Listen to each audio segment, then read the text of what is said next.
Hey guys, welcome to Brian's Man Cave. How's everybody doing tonight? I'm going to be playing some Atari. I just taking some time here because I'm trying out this new YouTube studio thing. If anybody's a YouTuber, you'll probably know what I'm talking about, but YouTube is now switching us over to this new studio thing, and for the longest time I kept going back to the classic, Studio Classic or YouTube Classic thingy, and I'm thinking, they're going to discontinue that any minute now, so I'm going to have to get used to this new studio thing, and it's a completely different environment, but I like how it has the chat built into it. Now that was one thing I didn't have when I was streaming before. I had to have like several windows. I'd have to have the actual YouTube stream up, so I can watch the chats and all that stuff. So it looks like this thing actually gives all the information. It tells me who's on the stream and all that other stuff. So that's kind of cool. Maybe this thing might be good after all. I don't know. But anyways, yeah, I'm going to be playing some Atari games. So let's see who's in the chat right now. So we had Verisimilitude, my most cherished system ever. Cool. We had Mr. Zydo, indeed. The Atari Creep. Always love having the Atari Creep on when we're doing Atari games. The Evil Ubuntu. Green Lantern HG came into the chat as well. So we got a lot of cool guys here. And it looks like Green Lantern HG wanted to tell some dirty jokes while we're waiting. I guess, it's always good for some dirty jokes. And Grim Monolith is in here. So as always, I like to just casually play some Atari games and just chat while I'm doing it. I'm going to see how this new layout works for me, and if anybody, if I have any issues with it, let me know. If there's streaming issues, it's always fun trying new things. It's just like with YouTube, they discontinued the Google Hangouts. So if I'm going to do another live chat, which I've been thinking about doing, some more live chats, I got to use a whole different system now, so it's kind of weird. So let's see, what can I play? I don't know if this is going to cover up my chat though. This is weird, because normally I make my chat box really small so I can see it in the corner. What I really need to do is get myself a new computer where I can have two monitors. Now that would actually work really well if I can actually do that.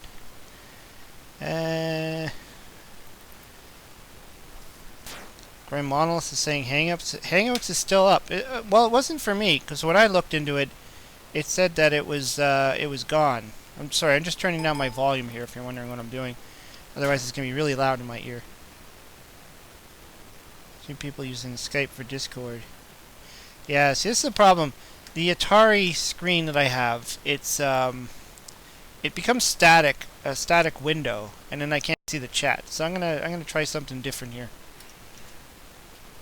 I'm going to go back to my old way of doing it for now, until I get myself another monitor that I can see the chat box. I have to pop out the chat. Kind of a ridiculous way of doing it, but it's the only way I'm going to be able to see what you guys are saying while I'm still playing. Because it actually allows me to create a window that I can pay attention to what's going on. Just have to shrink everything, and then there we go. A cheap way to add a second monitor if you don't need smooth frame rate on it is to buy a USB VGA adapter. Basically a USB video card handy for displaying static. Yeah, I was thinking about that too. I was thinking, is there like some kind of adapter I can buy? Is there some... the other way to do it is, I have also, there's a laptop... Whoops. Just got fried. There's a laptop I can set up as well. And that was the first... When I first started streaming, that's what I used to do. I used to set up this little tiny laptop. It's not actually my computer. It's my daughter's computer. But most of the time she wouldn't be using it when I was streaming, so then I'd just set that up, kind of have it on the side. But that was just... It was kind of annoying, because I had to have like these two computers set up, and I don't really have a place to put it. So I'm thinking, be good if I can actually... what's funny is I thought my computer had two video cards, And I ended up buying a second monitor, like a cheap one that I found in like a thrift shop. And I bought it, and I came home. I only paid like $9 for it. I didn't care. And I went to go and plug it in. I'm like, oh crap, I can't do it. It's not going to work. So I'm stuck with one monitor still. That's okay. I have plans on, you know, upgrading still at one point. Like, this computer is getting pretty old. It's still running Windows 7. I mean, that's when I bought it. That's what came with it, Windows 7. I mean, what are we on now? Windows 10? And, you know, I don't know. I'll see. Also, the screen I'm using, the monitor I'm using, I mean, is old too. Like, it's not one of those widescreen monitors. Like, it's a tiny monitor. It's not even a good monitor. Loved this game as a kid. Yeah. Well, a lot of people did. I didn't really play much of this. Most graphic cards should take 4 monitors. Oh! I don't know. I went to this computer store and I was trying to figure out how I can do it, and the guy said I needed 2 video cards to have the you know, double monitor set up. I was like, I think I only have the one video because I thought I just had to buy like one of those, you know, splitter cable things to split up. He's like, no, that won't work because you'll just end up with a mirror image. You'll end up with the same image on both monitors. I'm like, well, that's not what I want. I want to be able to like see, well, do the whole split monitor thingy, or you know.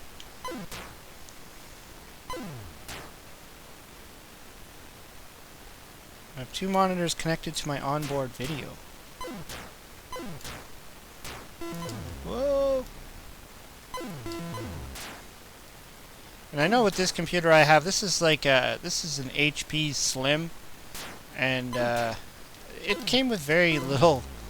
You know, they cut out a lot of stuff just to make the computer small and cheaper, of course. I didn't pay very much for this computer when it was brand new. I think I paid like $300, $400 or something.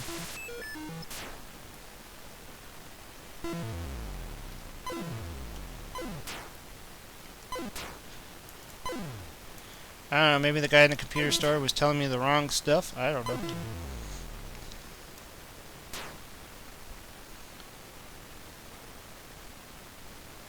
Use diagonal fire to avoid the robot shots. I wish you know, this is one of the problems with using this type of controllers. It's not easy to do diagonal with like on Atari style games on this type of gamepad I'm using.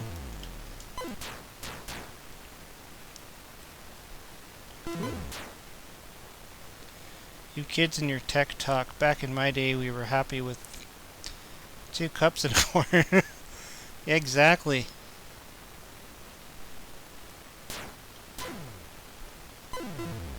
Whoa. Cool thing about this game is if you're really into Berserk on the Atari Age website, you can actually get kind of a hacked version of this. I don't know if it's technically a hacked version or what, but it actually has the speech in it. And I think they added a little bit more graphic to it as well. I just love how when they blow up, whoops, when they blow up you see a little happy face.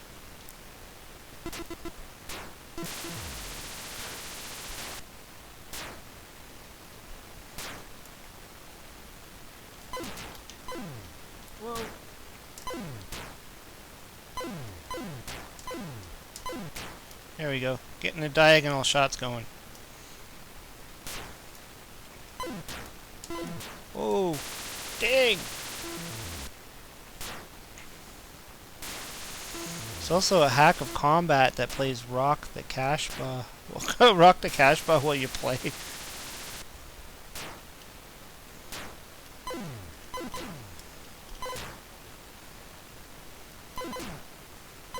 Yeah, combat it's, you know, it's definitely a fun game if you got somebody with you and you just want to, like, shoot the crap out of each other. It's just too bad they never created an AI for it that you can, you know, play against the computer. Although I don't know how much fun the game would be if you were just playing against the computer in the first place, but... Holy crap.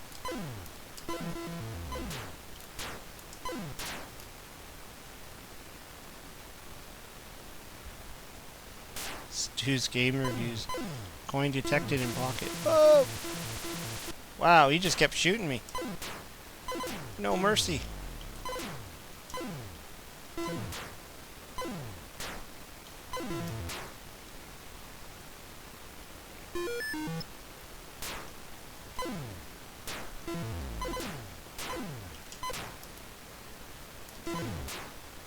I don't know, I think I'm still more of a Venture fan than this game. I think that I like how Venture kind of has those items you collect, and then the whole kind of level changes. Feels like you have a little bit more of an objective.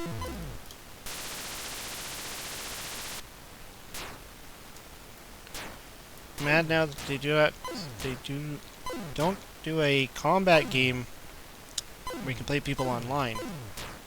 Well, that might change. We still don't know what the Atari, what the Atari VCS has in, you know, in store for us. If it does come out. I mean, maybe the Atari VCS will, or even the Intellivision Amico. I mean, there's a lot of Atari classics coming on that, and even if it doesn't, Intellivision had its own version of combat. What was it? Battle. Oh crap! I forgot the name of it. Armor Battle, I think it was called. It's their own little version of combat.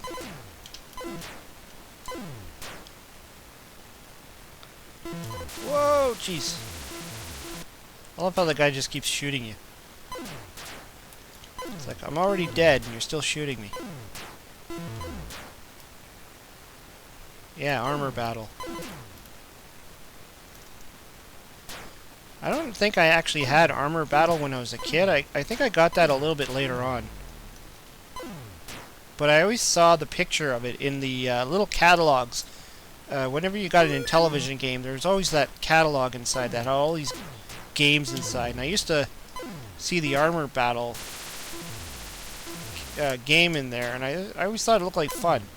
I think the closest I had to that was like Triple Action, which also is kind of like a combat style game, I guess, if you want to say. It's got like the airplanes or the biplanes, and it's got the car racing and the tanks. And I think in the Intellivision Amico trailer, the game you see with the airplanes is biplanes from Triple Action, but I don't know if that's been confirmed. Whoa!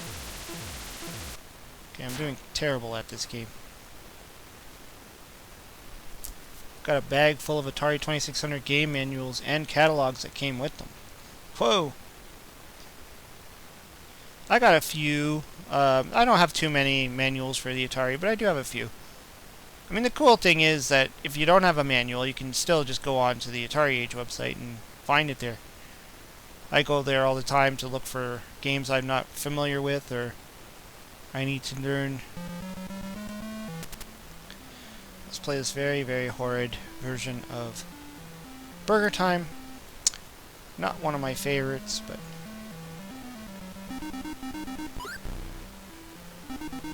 it's surprising that this was the M Network that did this one too.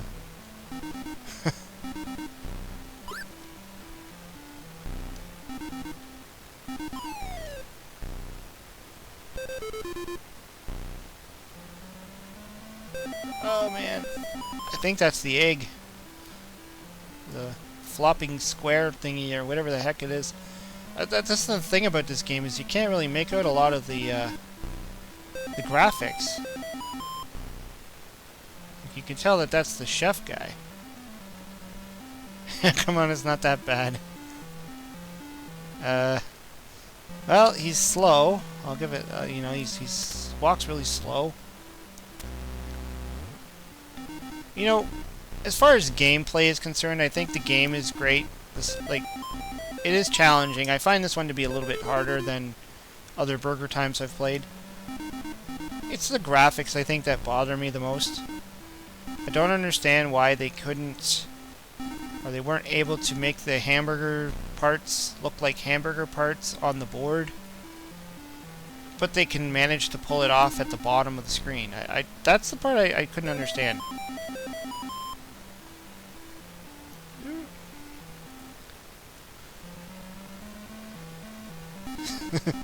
Yeah, Stu's reviews. This game fucking sucks. I think the way he moves, like, he moves really slow. The only other Burger Time that I know of that moves this slow is the Commodore 64 one. At least the original one that I played when I was a kid. I think there was a better version of it that came out for the 64. I think I actually downloaded it at one point. I haven't tried it. Maybe my problem was I grew up with the Intellivision version, and that one, like, definitely kicks ass compared to this. I mean, this, even though this is made by the same, like, this is made by the M Network, so made by the same people, supposedly. Is that it, my dude? Let's give that another shot. I usually don't get too far on this version. I don't know. Ugh. Move. Try and kill them as I...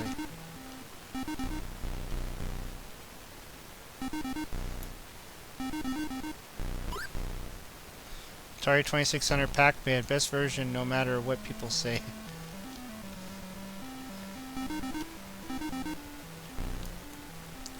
Yeah, well, I do remember when I was a kid actually playing Pac-Man on the Atari 2600, and I really didn't know the difference. Oh, jeez. Like, to me it was just Pac-Man, and I was just like, hey, it's cool, I'm playing Pac-Man. I didn't really have the experience of playing the original arcade too much, and I don't even think I had any other system that had Pac-Man, so I think it was just cool that I was playing Pac-Man. I guess that's what happened to a lot of people, right? They were like, you know, it's Pac-Man, whatever. It's not too bad. It's just it's lacking a lot of the you know, the stuff that you would expect. So of course the board's a little bit different, but what's that? Oh. See if I can actually complete this one. And I do believe that the board on this one actually does mimic the arcade. One thing that this one had that the Intellivision didn't do was actually copy the arcade. The Intellivision kind of made up their own levels that were nothing like the arcade. Oh, I thought I was going to go all the way down. Pepper that guy.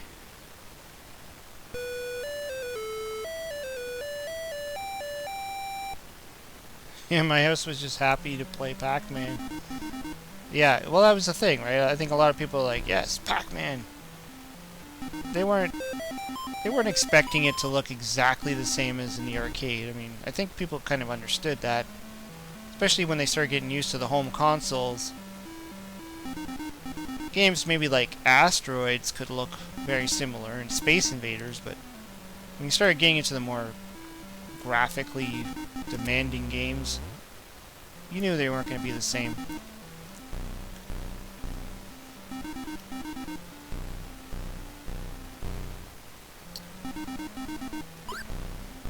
Like, at least Pac-Man did kind of look like Pac-Man. It just wasn't the exact board layout. I think the ghosts were a little bit off too. I think they were flickering, and a lot of people didn't even realize they were different colors. Whoa.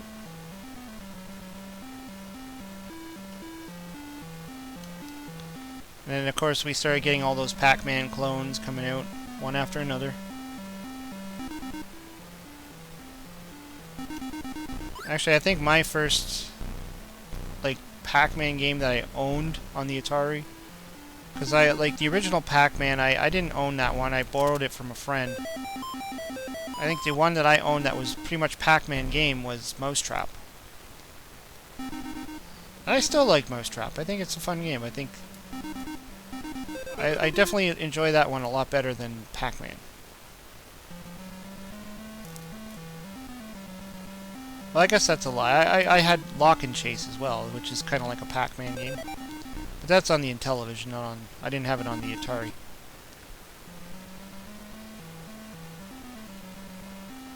See if I can get this weenie guy to go down.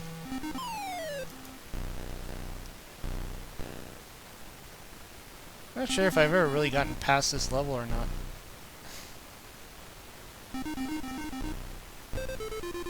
Oh man, how am I going to get over there to get that? I hate how it only like shows up in the middle section. It'd be nice if it was just kind of like random.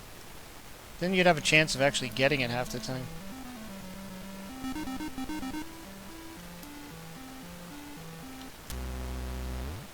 I love when people talk about the video game crash of '83.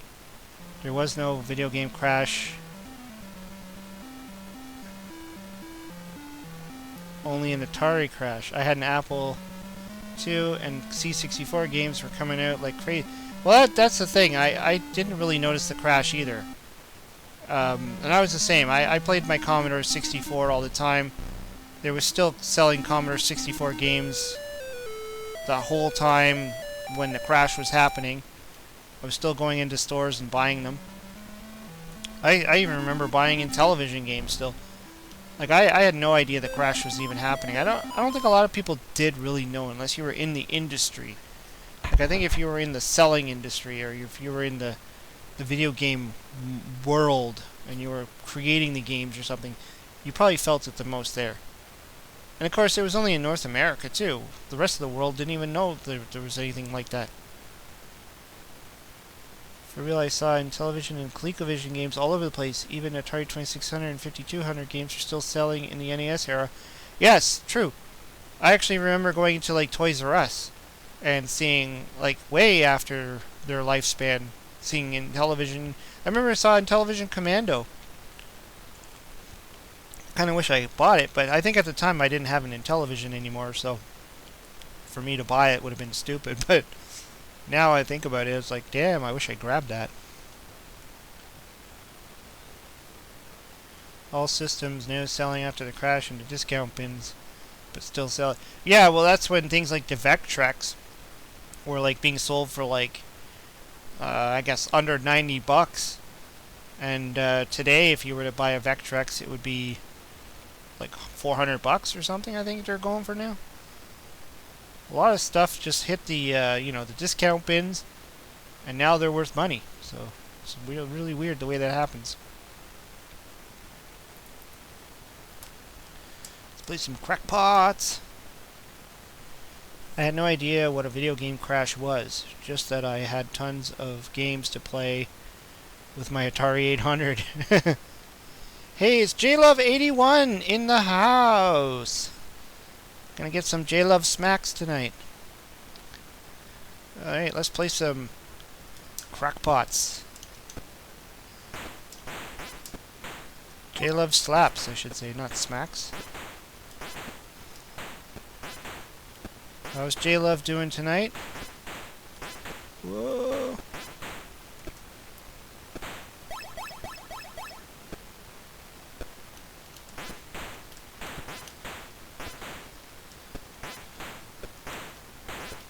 This game starts to drive me crazy after a while.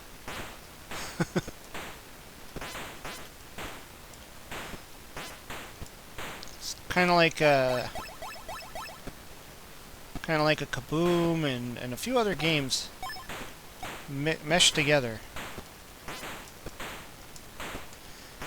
Can't remember if this one actually. I think this one still uses the controller, right? It doesn't use the paddles.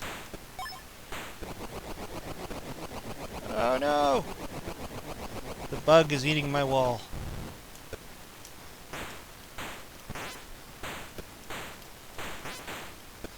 There's other games that are like this. There's so many games on the Atari that kind of follow this sort of routine. This one just gets a little bit nutty.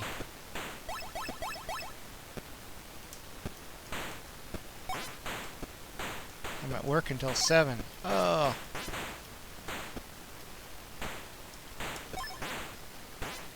Not doing too good here. Spiders are coming after me.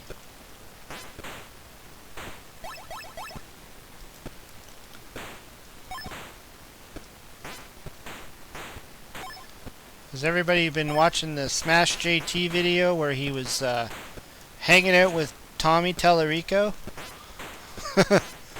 That's insane. He got a ride in his Ferrari and he went to his house and he was like looking at his comic book collection and everything. And he actually got to play on an Amico. I'm not jealous or anything. Although Tommy did say, you know, hey, if I was in Southern California. I'm like, yeah, well, I'm not. Not even in the same country. Well, that does sound tempting for me to go out and get a plane ticket. Get my passport ready.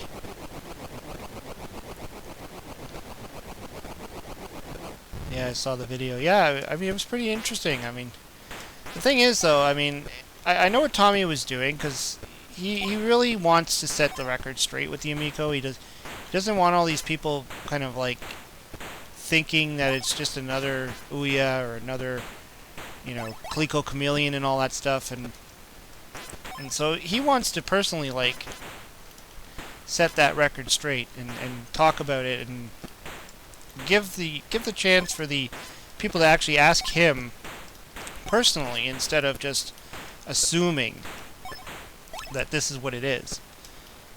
And it kind of like the whole thing with I guess Pat the NES Punk, is he was trying to get him to have him on his show so he can kind of talk about the Amico and stuff, but they didn't seem too interested in that. So I guess he reached out to Smash and was like, how about you? And I know he already talked to Dreamcast guy too, so he's been talking to a lot of, you know, John Riggs and John Hancock and a lot of the bigger YouTube guys. He's already been talking with them too.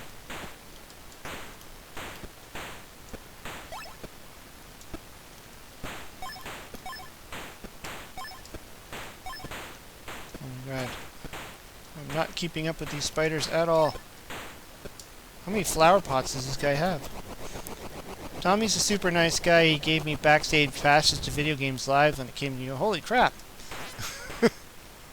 Yeah, he seems to be, like, you know, out of all the, you know, celebrities out there, he seems to be one of those people that's just like, he doesn't really, I guess, act like too much like he's a celebrity. Like, he doesn't want to be like, I'm better than you and how dare you talk to me, and, you know, talk to my handler and talk to my PR team, and like he just wants to be himself. He just wants to have fun. And I mean, how many presidents of the company, of any company, will actually go and speak to people personally about things and, you know, invite them to their home and actually do what he does? Like, it's just amazing, like the kind of guy he is.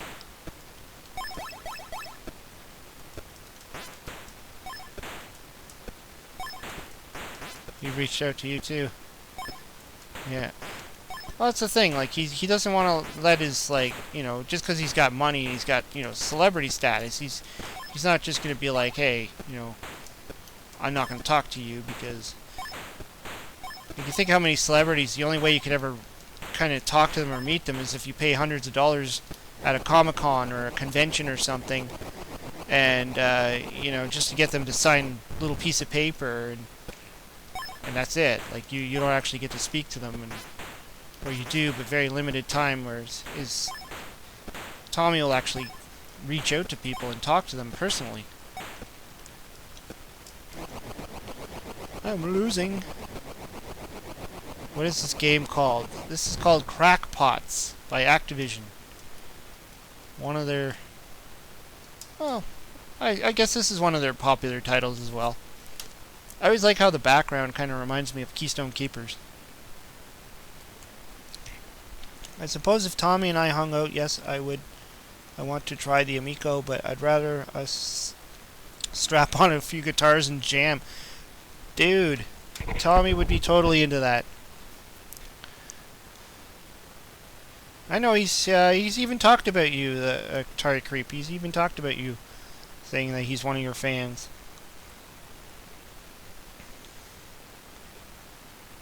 It's not about what you know, it's who you know. Yeah, for sure.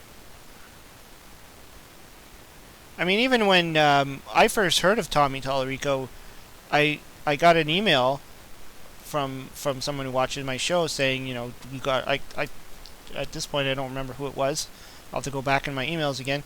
But he's like, you know, you got to check this out. The Intellivision is being rebooted, and this Tommy Tallarico guy is going to be the president of the company. And I'm reading this going, what do you mean the Intellivision is going to be rebooted?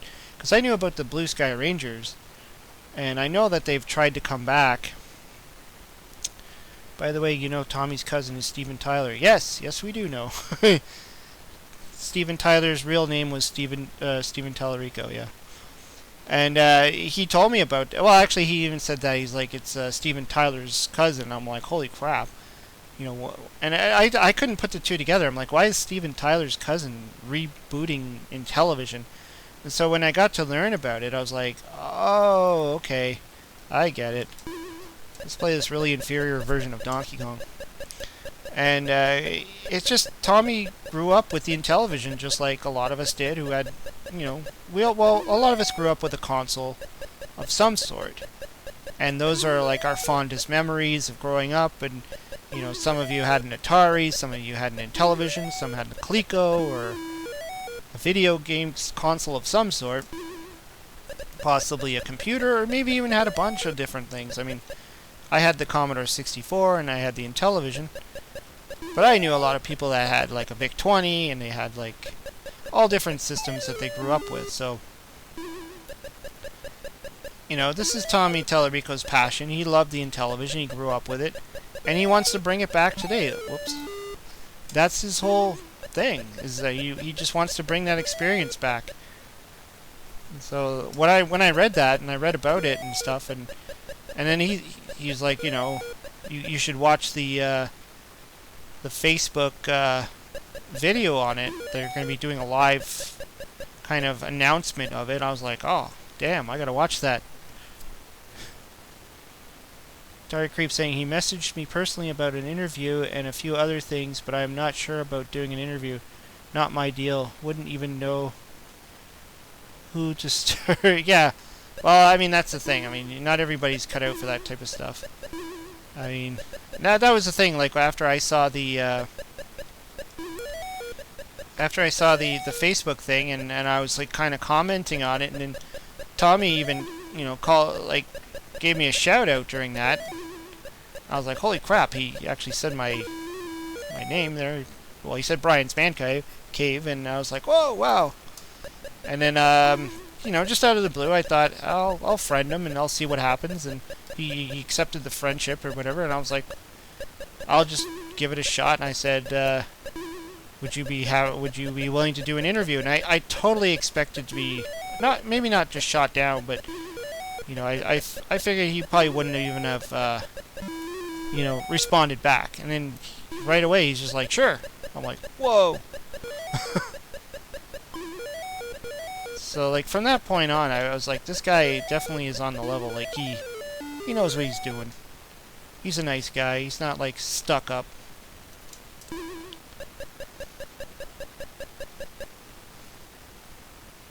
He applied for a job at Activision, and the guy told him at Activision they would be slanted. What?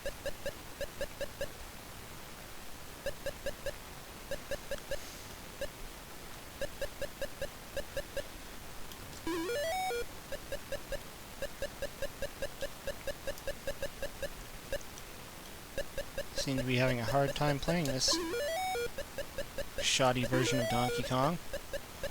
Keep getting hit by the Ritz crackers.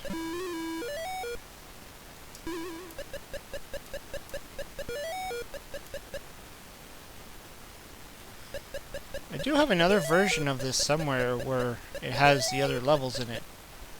I can't remember where I put the ROM though. I don't know if I had it. I think I had it for my Flashback Portable. Oops. Dang it.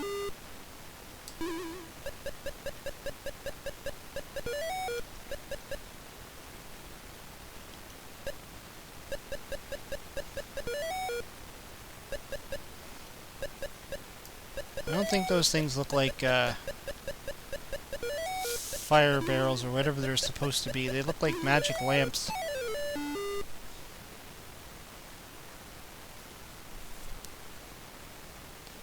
Refusing to allow the game to be 8K was basically botching it. Well, I think a lot of Atari games were kind of screwed because they couldn't program them properly. Let's play some Double Dragon. Oh man, I'm gonna suck at this game.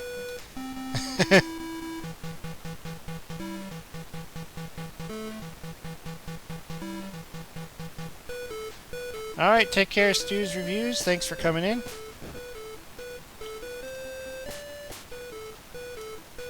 Oh. Forgot all the controls for this.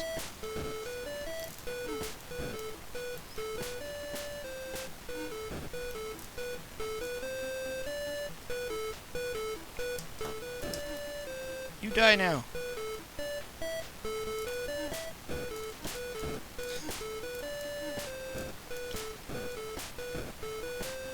Wow.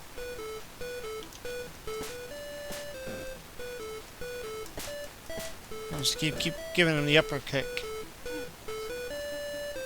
Or whatever you call it, the roundhouse. Whoa!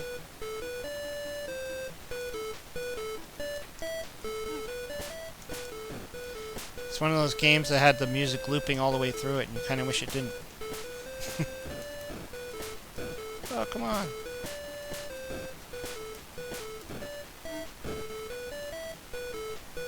I think I lost. Yeah. Didn't last very long.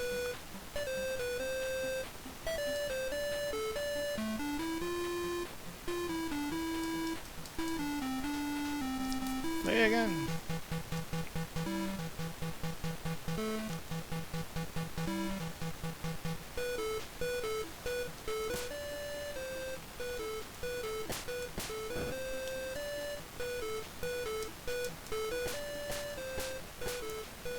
Imagine how many people bought this just from the name alone. They're like, Double Dragon on Atari. Get out of here. Did I get him?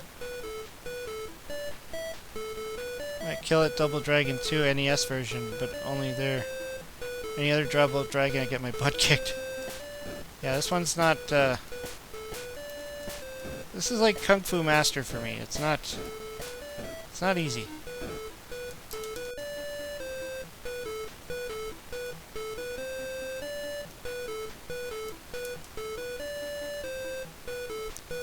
Dirty Game Room, what's up, man? Playing some Double Dragon on the Atari 2600 and getting my butt kicked. Die, y'all. Ah, flattened.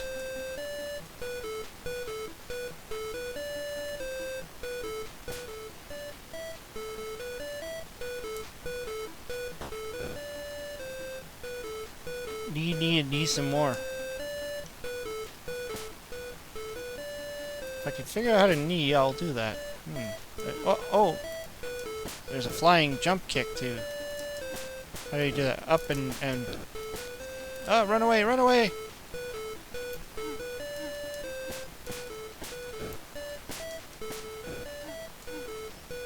Why do they have boners? They're excited, that's all.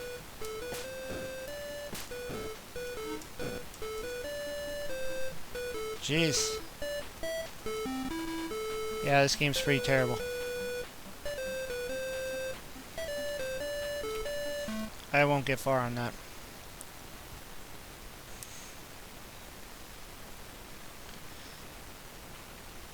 This was originally coded to be the sequel to Custers Revenge. I don't think it's that bad. Let's see, what else can we play?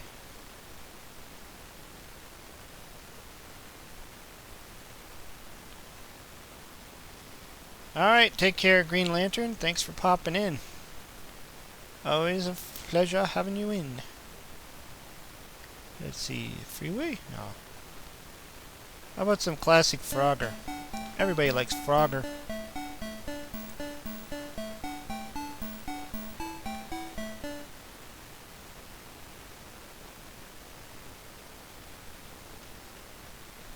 Can't say about it because me, my wife, and 12K YouTube channel, and I don't want to dox us. Oh.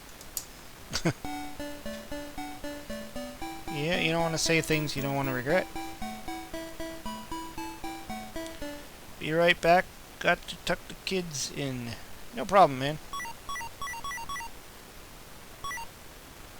This is surprisingly a pretty good version of Frogger, actually. For what it's worth. I didn't play this on the Atari, but I did borrow it from a friend on the street. Actually, it was like my brother's friend, but, you know, whatever. He had this for the Intellivision, and I used to borrow it from him all the time. I still remember going over to his house being like, "Can I borrow an Intellivision game?" A little kid coming to your doorstep all the time. "Can I borrow your Intellivision games?"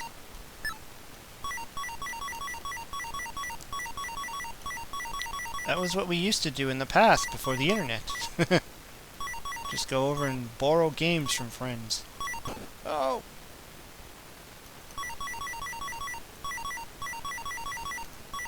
Then after that, it was renting games.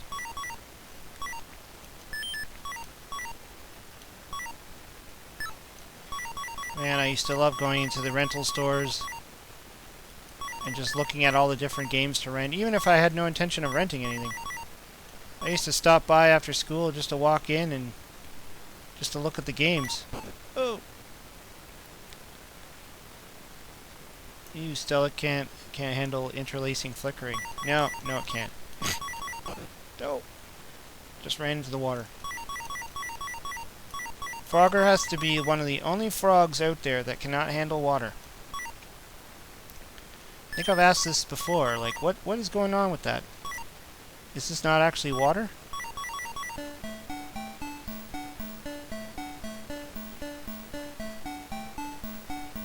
Yay! Maybe it's acid water. Then again, there's crocodile thingies, or alligators, or whatever those things are up there that survive in it, so I don't know. Maybe Frogger's just the only frog that can't swim.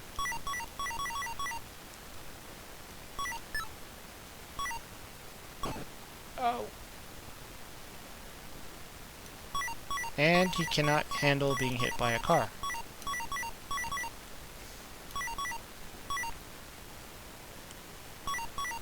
Not sure if I have it set that I can go off the screen or not.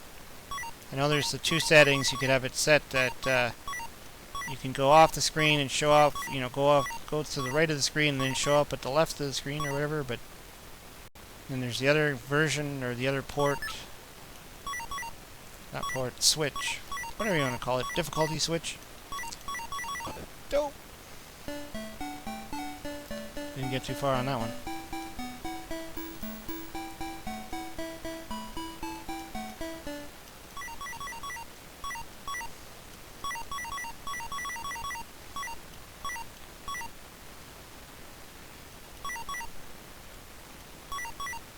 Yeah, the flickering does kind of drive you nuts a little, you know, after a while.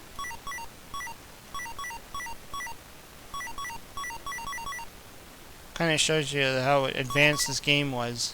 Oh! It disappeared on me.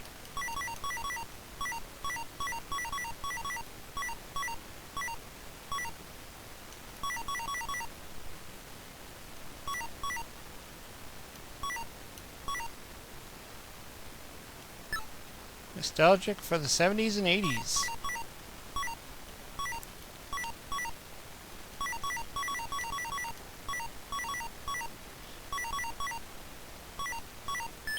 Let's see if I can go off the screen. Oh, I can. Okay. So it must be set to that one difficulty setting. I don't know. When you're playing on an emulator, it's not always easy to know what setting you're on, because you have to push the buttons and all that stuff. You can't physically see what setting you're at. Not like when you're playing on the real Atari, you can look at the system and be like, oh, I'm on B.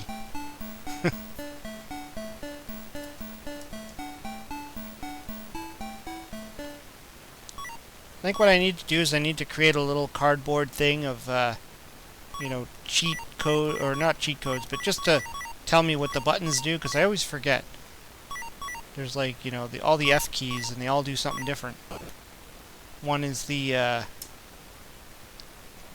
black and white toggle, the other one's the difficulty switches, left and right, the reset button, the select button, all that kind of stuff.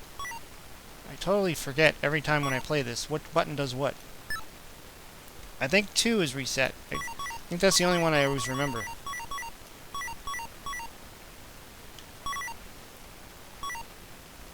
Oh.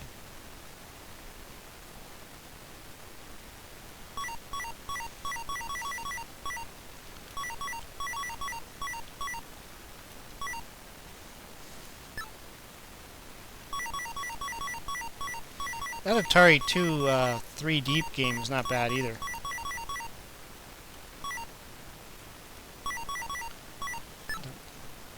Frogger 2 thingy, whatever it's called.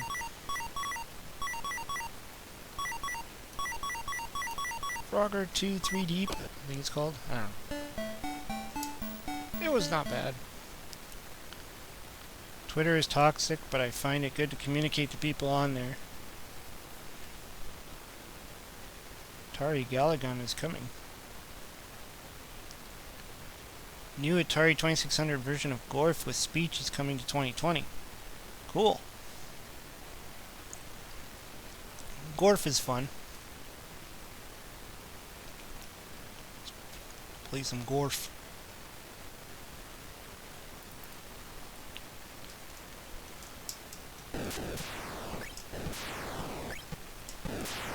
One of the many Space Invader style games. Twitter's okay. I don't know. It really depends on who you're following, I guess.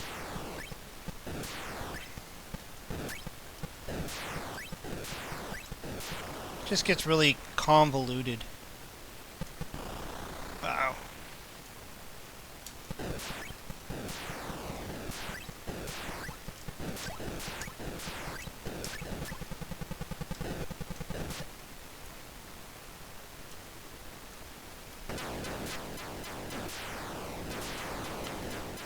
The only thing I like about Twitter is it seems to be up to date with what's going on in the world.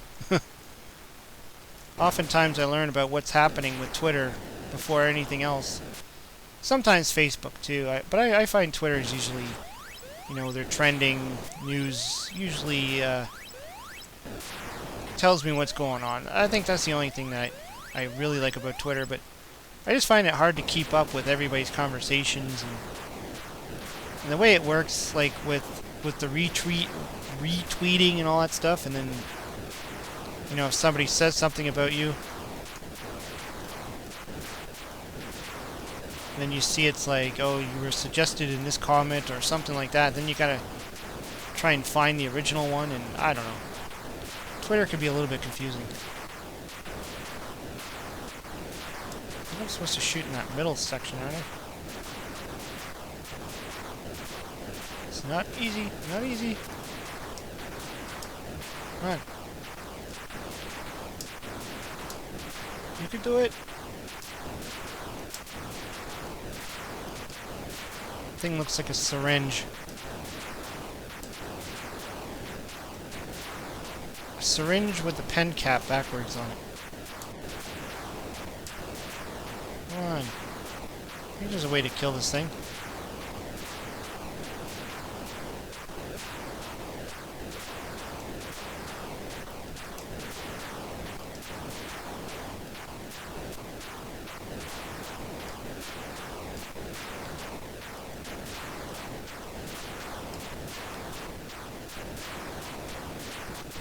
The other thing that's weird about Twitter is that you do often get a lot of stuff of people you're not even following. It's kind of like in YouTube, where you get all these suggestions for videos of people you're not even subscribed to. But then you're subscribed to these people and you never seem to get their notifications that their video just got launched. Finally I got it. Holy crap. Like, I've noticed that a few times. Like, there's lots of, like, YouTubers I follow, or I've subscribed to on YouTube, and half the time I don't get any kind of notification that they've even put out a video. And so, going on Twitter, sometimes I notice that, you know, they'll post it on Twitter or on Facebook, and I'll be like, oh, the Atari Creep put out a video. And then I'll go to YouTube. But when I'm on YouTube, it's like, sometimes I don't get any notification. It's like, I guess a lot of people have been kind of complaining about this with YouTube, is the algorithms are kind of, you know, more slanted towards the bigger creators and the celebrities, and I don't know, that's always kind of upset me. It was the whole celebrity thing, you know, using the YouTube platform. It's like, you're already famous, you don't need YouTube.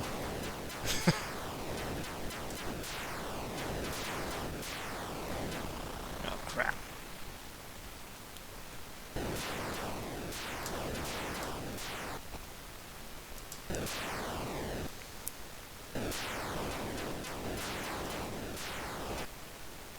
I get that thing. There we go. Those things that look like TIE fighters from Star Wars now.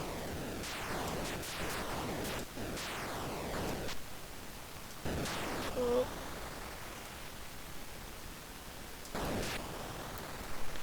Never said I was good at this game.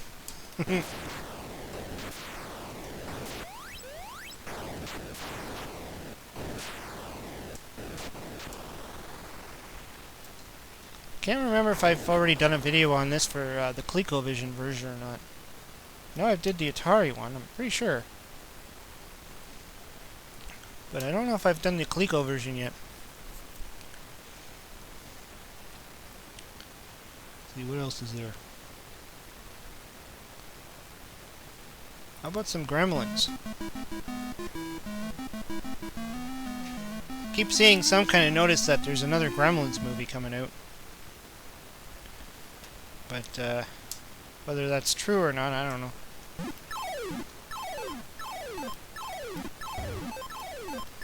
Whoops. Another Kaboom-style game here. Which surprisingly uses the joystick. Uh-oh, uh-oh. Getting the food.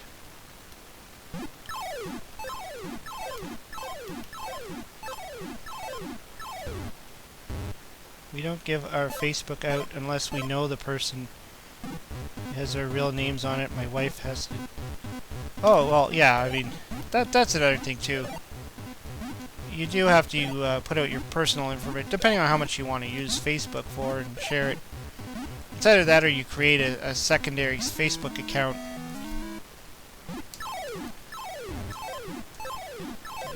Some people do that too. They have their main Facebook account that they use just for their family and friends, co-workers or whatever, and then they create a secondary Facebook page or whatever you want to call it, account, just for things like, you know, YouTube or whatever, promotional reasons.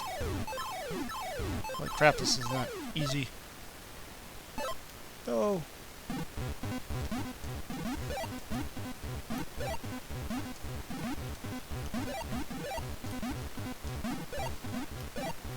My thing is, like, with my Facebook, I don't use it too much for other than Brian's Man Cave stuff. I don't post too much on my personal Facebook.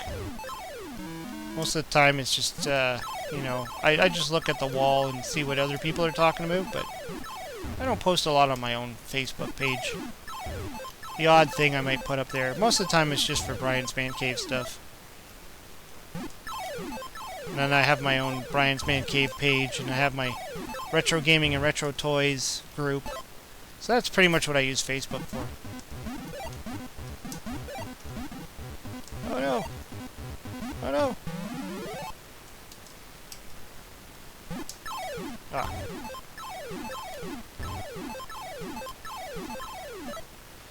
Using a gamepad for this game is not easy.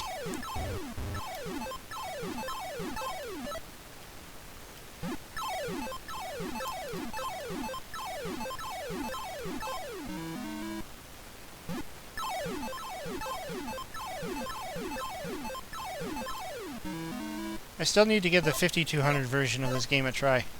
I remember watching the Atari Creep play it once. Ah, jeez. Completely different game, too. Okay, they're going way too fast. Way too fast.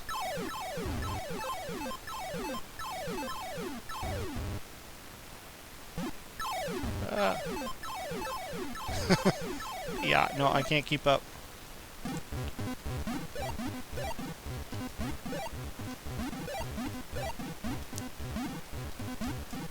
Oops. Gamepad for this game is a nightmare. Absolutely.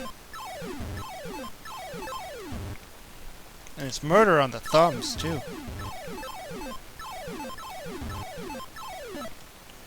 Luckily, I'm using one that is more comfortable than, say, like the cross D-pad, like on the, like you'd have on the Nintendo. This one actually has like this circular kind of feel to it, almost like the Sega Genesis style. Or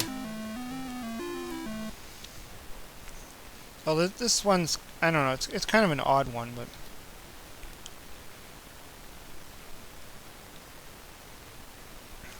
okay, I just like playing Hero.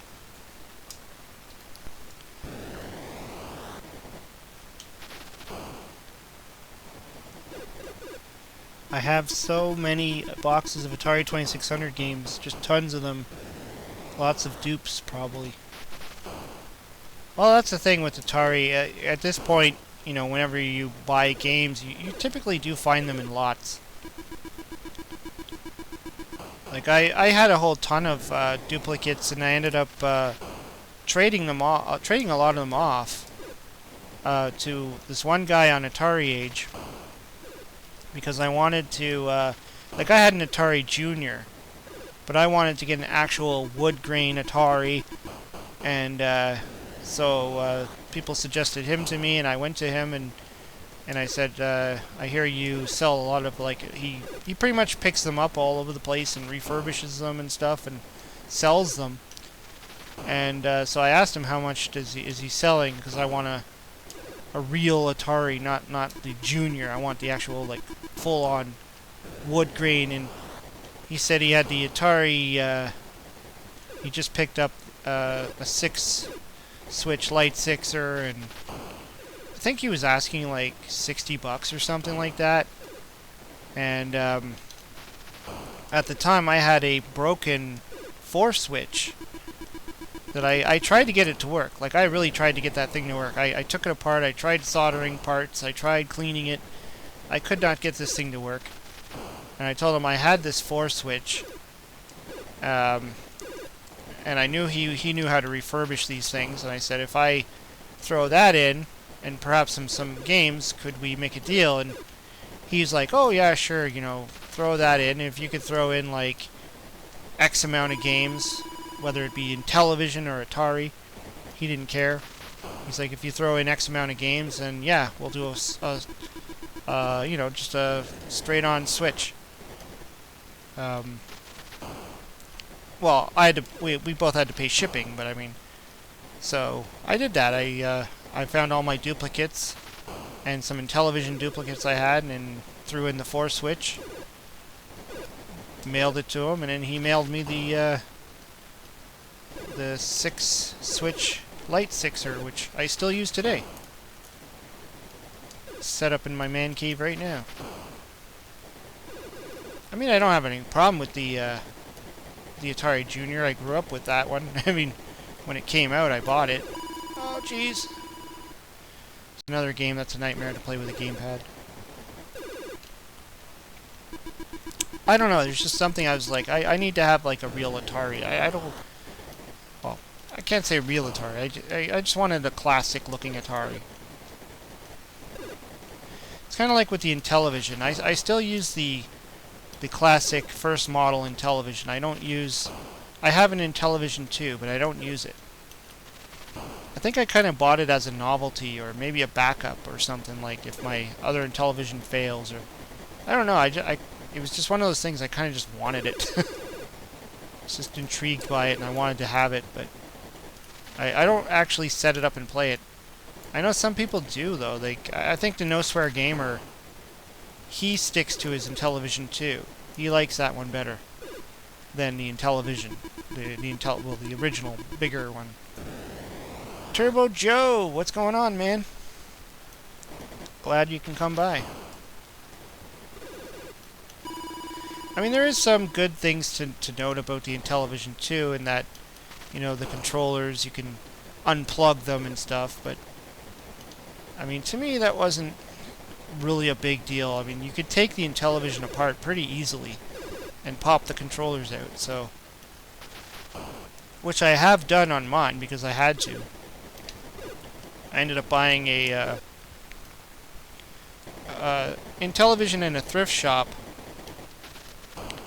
and I had another Intellivision that I bought off of somebody, and I ended up swapping the controllers out just to make one good Intellivision.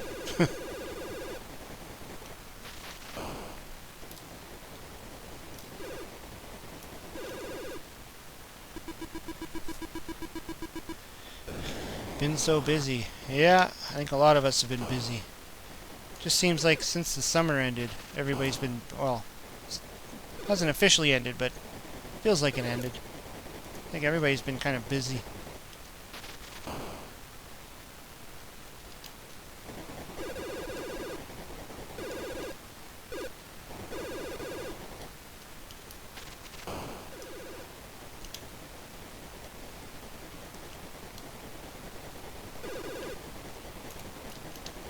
Now, if there's one game that I definitely say was designed to use a real Atari controller, it's this one. Like, I really believe that this game, to play it properly, you need a real Atari controller. Like a good one. Gamepads, like, I know some people play this on their real Atari and they use a Sega Genesis controller. I'm like, no way, man. This game requires that precise, like, movement, and it needs the stiffness of a real Atari controller. Gamepads can just be too quick, and you just tend to run into shit too fast. Once school starts, the summer is over. I don't care what the calendar says. Yeah, well, that's it, right? A lot of us are like that. Oh, I went the wrong way. I tried using an Atari controller for one of my other Genesis games, and it didn't work. Yeah, I don't think the Atari controller works well on a Genesis. Although I remember Retro Raider, another YouTuber guy, he did a video like that where he tried to play Sonic the Hedgehog using an Atari controller. Just for the hell of it. Ouch. His video's probably still up there if you look him up. Retro Raider. He's from Portugal? No, no. Darn it. Level 11's not bad. Let's give that one more go. You want hard, try playing this on a cell phone with the touch screen. That's what I used to do on my train rides home from work. When I used to take a train, I used to play this with my iPhone. The touchscreen controls. Oh my god. I was lucky to get to level 10. I don't even know if I ever made it to level 10 like that. Hey, it's Simon Belmondo. What's going on, man?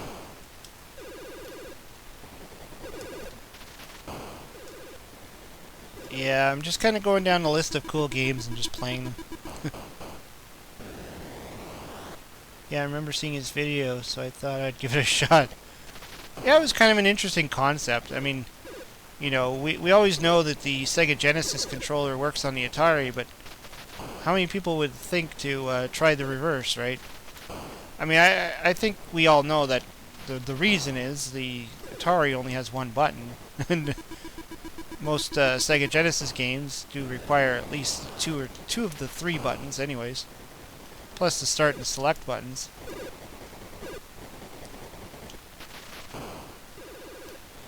It's just the only thing it has is the same nine pin connector that the Nintendo doesn't use.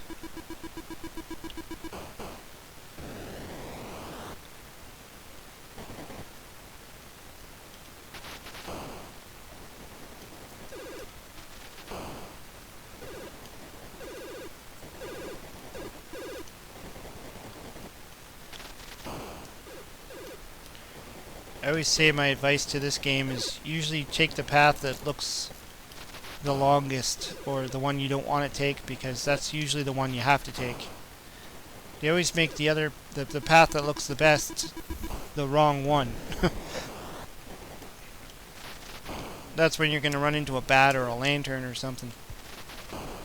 Like, it would be your instinct to want to go there, and then you don't have to blow up a wall, but then you see you'll break that lantern there, and you'll have to go through that wall.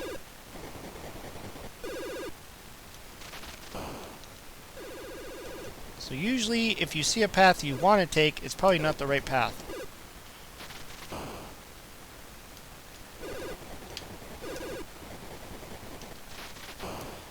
I think a lot of this game is just memory, too.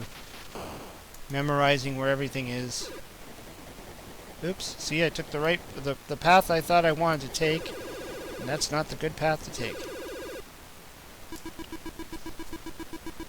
Creep wants some fall weather.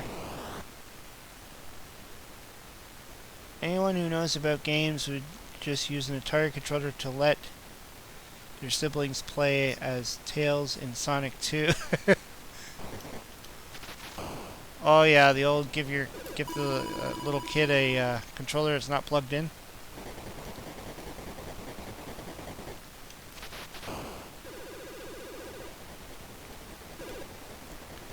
I don't know, Creep. For us here in southern Ontario, we've been having some pretty crappy weather. It's been pretty cold and raining, and it feels like fall for the last few days. Although, I think the last weather report I saw, we're supposed to be going back up to 30 degrees by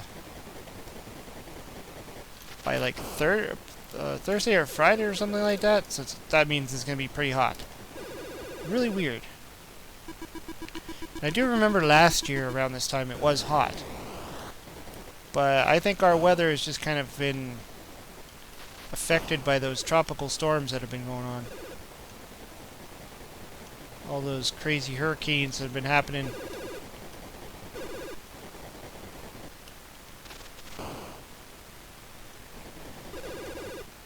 You can use the Atari stick with the Genesis, the button that functions as B.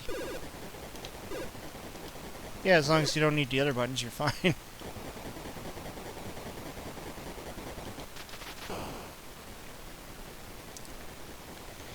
I know I've always wanted to try using an Atari joystick with some like ColecoVision. Like to use an Atari joystick to play like Donkey Kong on ColecoVision. Problem is you have to like be ready to swap it out unless you have some way to connect two controllers, because the Atari joystick won't let you use the selection, like the number pad. You always have to select one or whatever to start a game. Can't do that with an Atari joystick. So you'd have to start the game and then unplug the Coleco joystick and then plug in the Atari joystick. You have to be pretty fast. Whoa!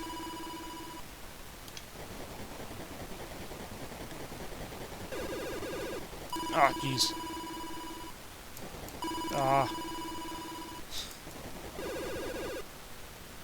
In Sonic, every button equals jump. The Tails can only really mess you up by running into mines. You use the Atari... Yeah. I don't know, I've never actually tried it myself. to see what I can do with a Atari joystick.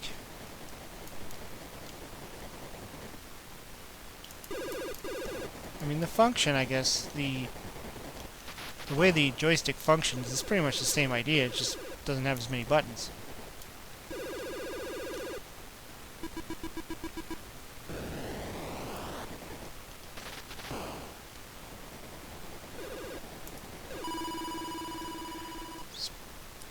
Speaking of Sonic, has anybody actually played Zippy the Porcupine on the Atari?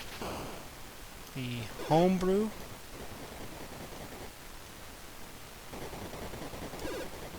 Not too bad. I always have a hard time with it, though.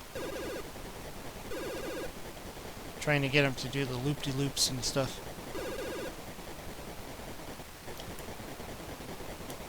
What the hell level am I on? 11 again?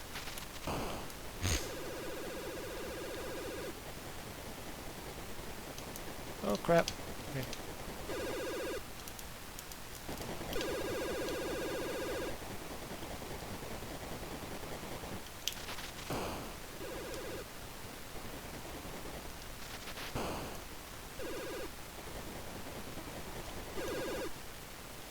I bought a PCB for my Atari 7800 controller. It didn't fit inside an NES pad shell after wiring up. Now perfect 7800 pad. Oh, I just ran into the wall.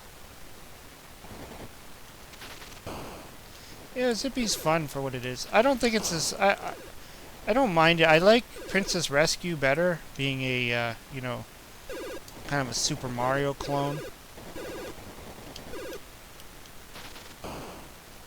I find that the game is a little bit more functional.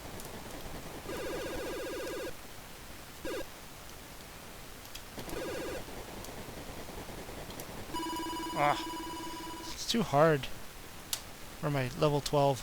Huh, not too bad.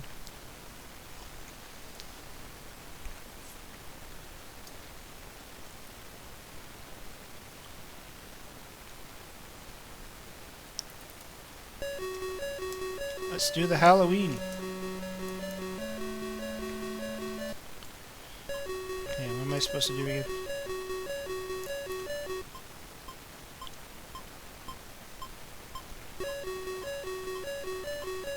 Oh, he's after me.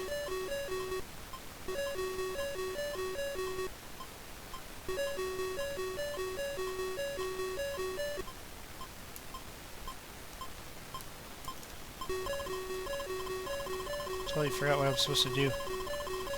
I think you're supposed to take the kid to safety or something.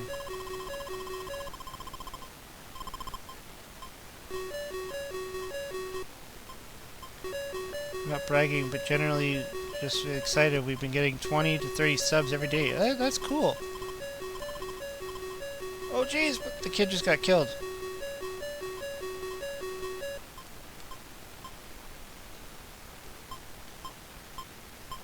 Yeah, I think I've been on like kind of like a up and down with the sub thing. It's just, it's weird the way subs work.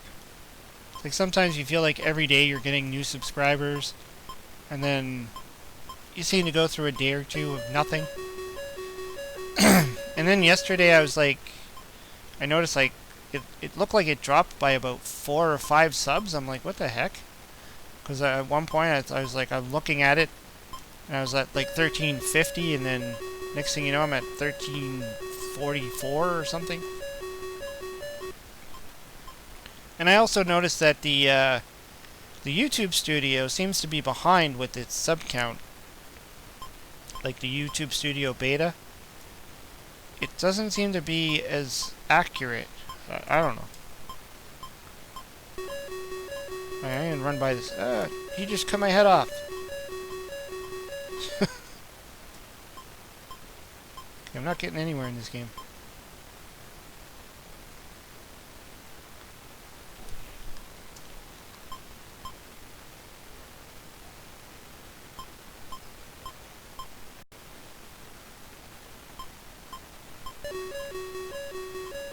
Uh-oh. How do I get around him? Crud.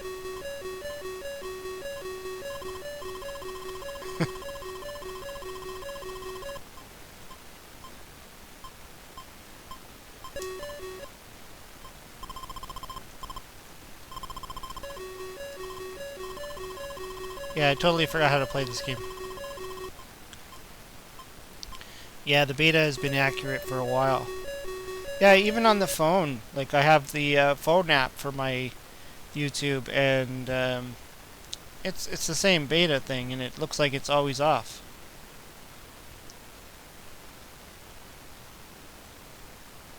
Like, I look at that, and then I look at, like, I'll go to my channel, and I'll actually see the amount of subscribers I have, and it's two different numbers.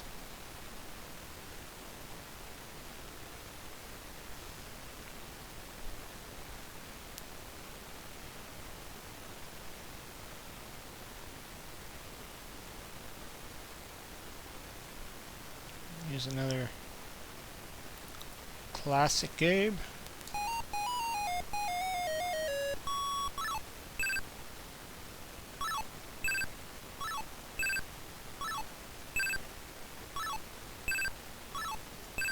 I still think the 2600 version of this game is probably my favorite one. I find the one on the Coleco is like freaking hard.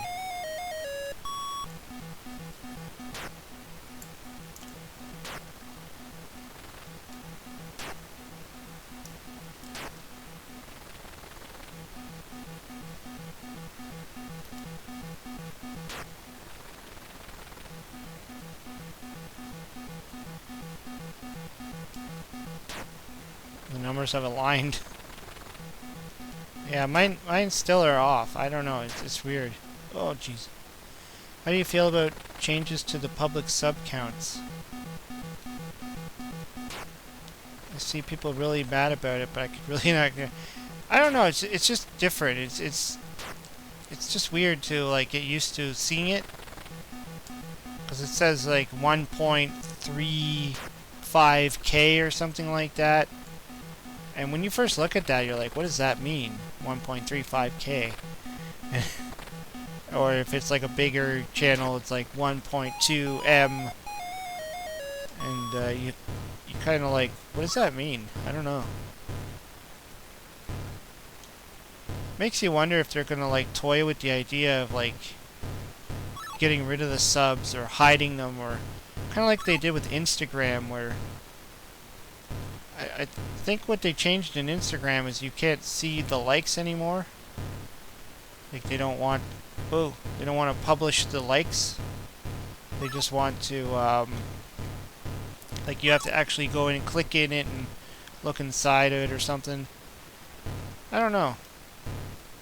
The thing about YouTube is like subscribers is great and all, but what's really more important than subscribers is views. And it's a weird thing, like, there's so many people that have so many views. Ooh, he's the wrong color. Must be the port that I'm playing on. This must be the, what is this? Hey, it's Ryan, what's going on? Is this the right one? Thought maybe I was playing the PAL version or something, I don't know. That was weird. But yeah, like subs are one thing. It's views. Like, there's some people that get like tons and tons and tons of views, and their sub count is really low. And it's like, so basically it comes down to like who's watching your videos and what videos you're putting out that YouTube wants to actually promote or put out there or suggest in people's feeds. And you could have a ton of subscribers, and like I've looked at a lot of different channels that are way bigger than mine, like way bigger, and they get, you know, the same kind of sub or views as I do. And it's like, well, what's up with that?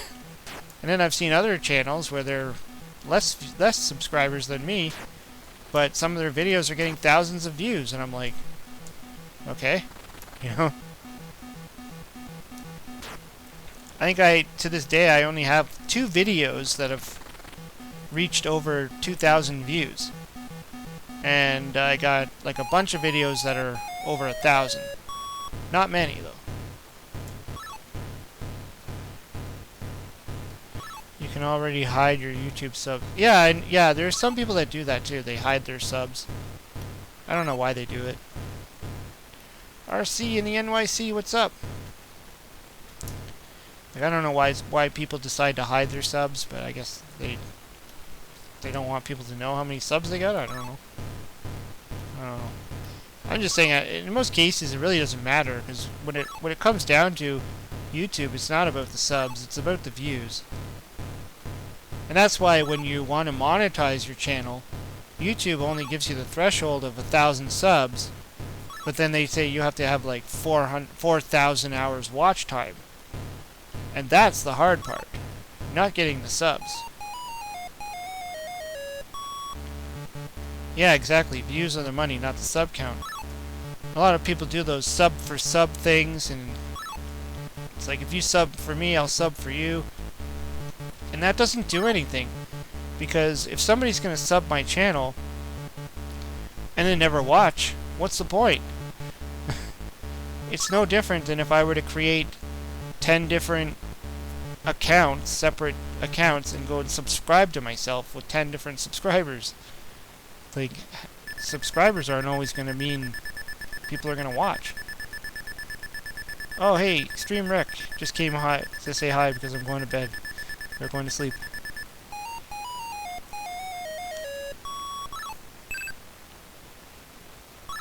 Here's something fun. When you delete your video, your watch time gets reduced? What? That's weird. So if the video doesn't exist anymore, you lose the watch time? I think an active community must be nice for a YouTuber too.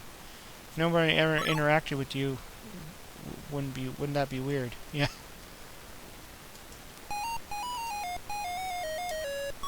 Well, that's part of the whole thing too, right? I mean, if you're gonna create videos and then never interact with anybody, what is the point? Like, this is what separates YouTube from regular television, right? When you watch TV, you typically don't get to interact with anybody on that show. I mean, unless it's something like, you know, those game shows or something where the viewers can call in, or something like a talk show or something. But in most cases, like TV is pretty static. You just watch it and that's it. YouTube gives you the opportunity to actually communicate with the person who created the video, or in this case, like the live stream. If you're not going to be communicating with your audience, what the hell are you even doing it for? Just for the money?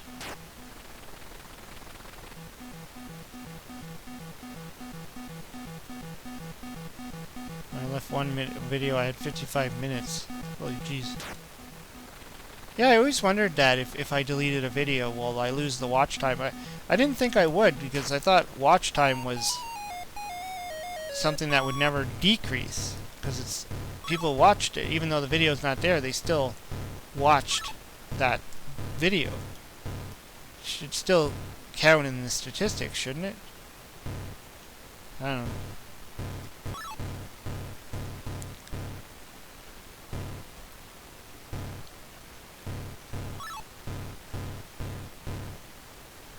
But I guess in the grand scheme of things too, the watch time, again, it's only going to matter if you're monetizing and if you care about making money.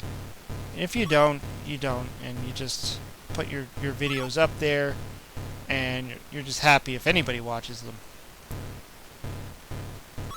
Then at that point, you really don't give a crap about your watch time and your subscriber counts and all that stuff.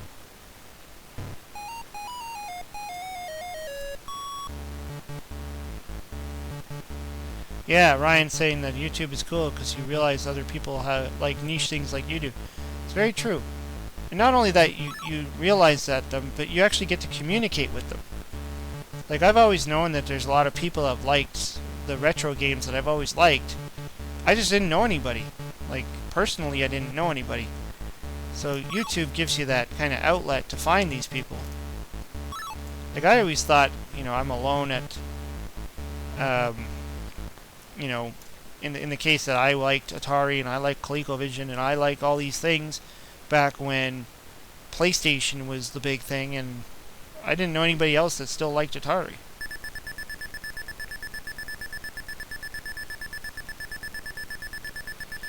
No, the whole point is to be seen. When you're getting 3 views a month, it's really damn demoralizing. Actually, yeah, you got a point there. I want to get YouTube rich. Well, it's true though. I mean, and it is hard for a lot of new YouTubers who just start out and then they put a lot of work into their video, put the video out, and then like they get 4 views in 2 days. I mean it's kind of hard on people.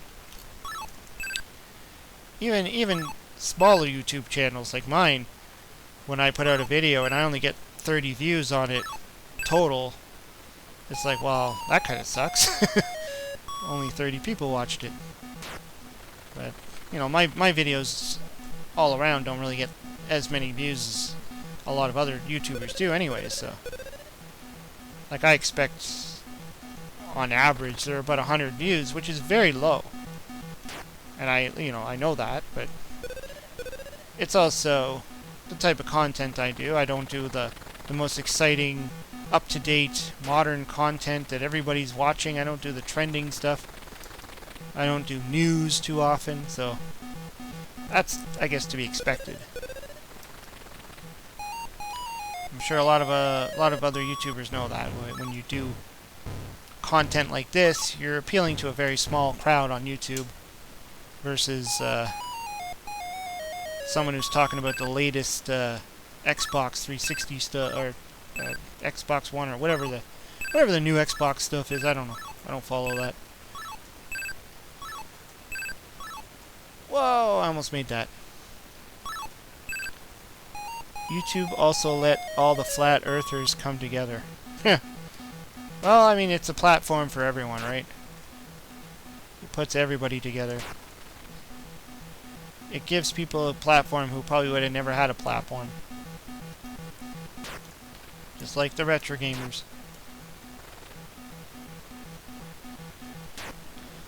Quite honestly, I am meh about all 100k views. It's all the same to me.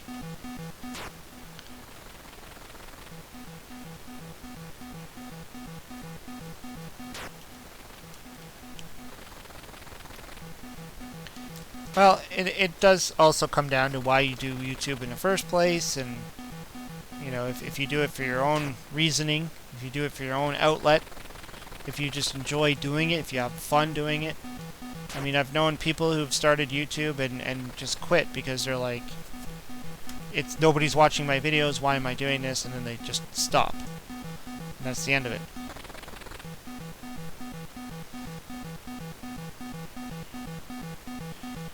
The internet should never be taken personally. Yeah. Well, too many people do. Just look at Facebook and, you know, all the Facebook groups out there. So many people take that stuff so seriously. It's like, you post one thing on their group and it's like, hey, that's against the rules, or you can't talk about that here. Then they get, oh, defensive, and it's like, whatever, man, it's just a Facebook group. Get over yourself.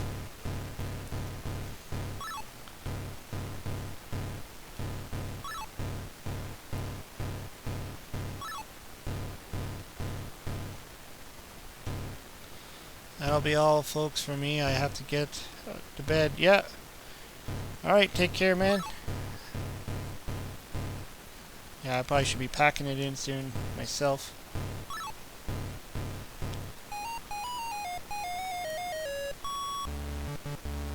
Oh! And I lost.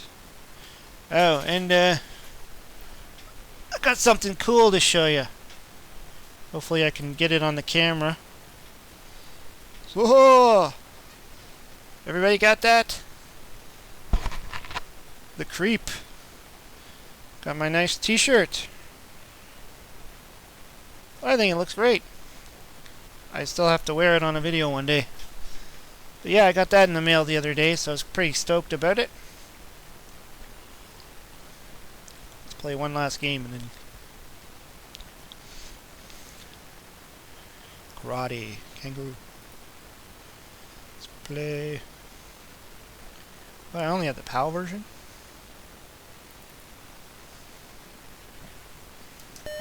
Let's play some Kangaroo. What was he saying? That's one and only. I don't even have one. That's cool. I don't have a Brian's Man Cave shirt either. Yet I've seen other people got them, and I'm like, should I have my own shirt? Oh well, whatever. Glad it showed up. Yeah. Was that one of the ones that they rejected off of your Teespring site? I know I've had a few of my designs. Brian's gonna sell out to YouTube. I know I had a few of my designs for my well, I don't use Teespring, I use Spreadshirt, but a couple of my designs got rejected. In fact, the first shirt that I ever sold of mine, it didn't even have Brian's Man Cave on it. I did kind of like a Space Invaders style of shirt. It just said I'm invading your space, and it had like this little alien that looked like a Space Invaders alien. And one person bought it, Sanye, the lady I did my first live chat with. And after she bought it, they took the design down. So she's got the only one in existence because they wouldn't let me put it back up there. They rejected it. Guess they thought it was too much like the real Space Invaders or something. I don't know. I even had like a Pitfall style of shirt, and they rejected that one too. But then I also have the Brian's Man Cave with the bell. Ah.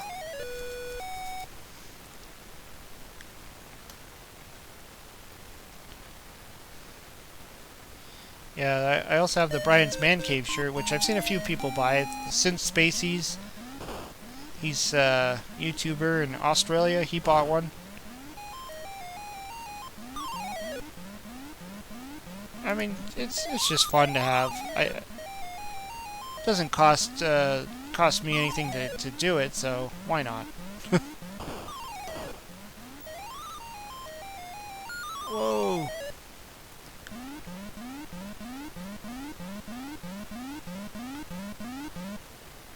Oh, jeez.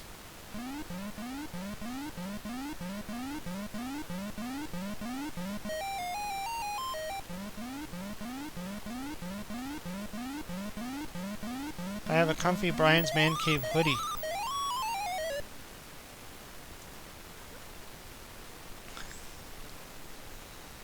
Yeah, I saw a picture. I don't know if that was you that was holding it up, or had a picture of them with a hoodie. Got to protect that Atari VCS coming soon. Shoot me a pic of it if you would when you have some time. Sure, yeah, I'll do that. Anyways, I think I should pack it in now. It's like, what, 10 o'clock here? And of course I gotta get up for work. And yeah, well, I started at what, 8:30? That's not a bad hour and a half time of playing. Anyways, I want to thank everyone that came into the chat today. It was awesome speaking with you. Well, whoever's still in there. I see the Atari Creeps in there, and I think Grim Monoliths is in there, and Ryan's in there. Oh, so it was you with the white hoodie. Okay. Yeah, I saw that in my Twitter feed. I'm like, oh, no way. And I put it on my Facebook thing. That was awesome of you to buy that. Hopefully it's a nice shirt. I mean, you set these things up, you don't know the quality of them, so you hope they're actually nice. This shirt's actually pretty good quality too, and I needed new t-shirts, so it was kind of good timing for me. Anyways, take care everyone. Thanks for dropping in. You know, you always feel free to come back to the video, leave comments if you want. And don't forget, I have that contest going on for the 2 Atari games. The, what is it, Choplifter for the Atari 7800. And pressure cooker for the Atari 2600, also a PacMan mug. And so all you have to do is go on my website, leave a little, or go to my email, briansmancave@gmail.com, leave a story, and I'll put you in the draw for it. And if you win, you'll get yourself a cool mug and some games. Anyways, and then tomorrow I think I'll be putting out my pressure cooker video too, so you'll see it in there as well. Anyways, hope everybody has a great night, and talk to you later.